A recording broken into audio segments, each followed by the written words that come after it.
ವಿಜಯಪುರ ಜಿಲ್ಲೆಯ ತಾಳಿಕೋಟೆ ಪಟ್ಟಣದಲ್ಲಿ ಭೀಕರ ಘಟನೆ ನಡೆದಿದೆ. ಹನುಮಾನ್ ಗುಡಿ ಬಳಿ ಇರುವ ಕುಂಬಾರ್ ಹೋಟೆಲ್ನಲ್ಲಿ ಕಮರ್ಷಿಯಲ್ ಗ್ಯಾಸ್ ಲೀಕ್ ಆಗಿ ಏಕಾಏಕಿ ಬ್ಲಾಸ್ಟ್ ಆಗಿದ್ದು ಬೆಂಕಿ ಹೊತ್ತಿಕೊಂಡಿದೆ.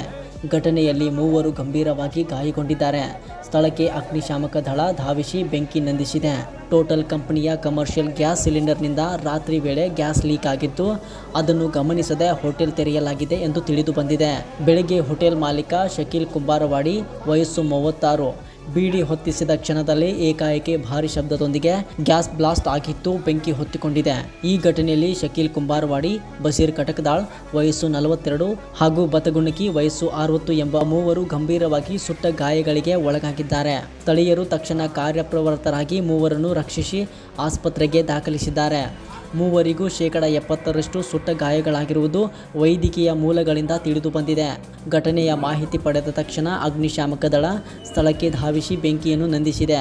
ಈ ಘಟನೆ ತಾಳಿಕೋಟೆ ಪೊಲೀಸ್ ಠಾಣಾ ವ್ಯಾಪ್ತಿಯಲ್ಲಿ ದಾಖಲಾಗಿದ್ದು ಪೊಲೀಸರು ಹೆಚ್ಚಿನ ತನಿಖೆ ನಡೆಸುತ್ತಿದ್ದಾರೆ. ವಿಜಯಪುರದ ಈ ದುರಂತ ಘಟನೆ ಸ್ಥಳೀಯರಲ್ಲಿ ಆತಂಕ ಮೂಡಿಸಿದೆ. ಗ್ಯಾಸ್ ಸುರಕ್ಷತೆ ಬಗ್ಗೆ ಮತ್ತೊಮ್ಮೆ ಗಂಭೀರ ಪ್ರಶ್ನೆಗಳು ಎದ್ದಿವೆ.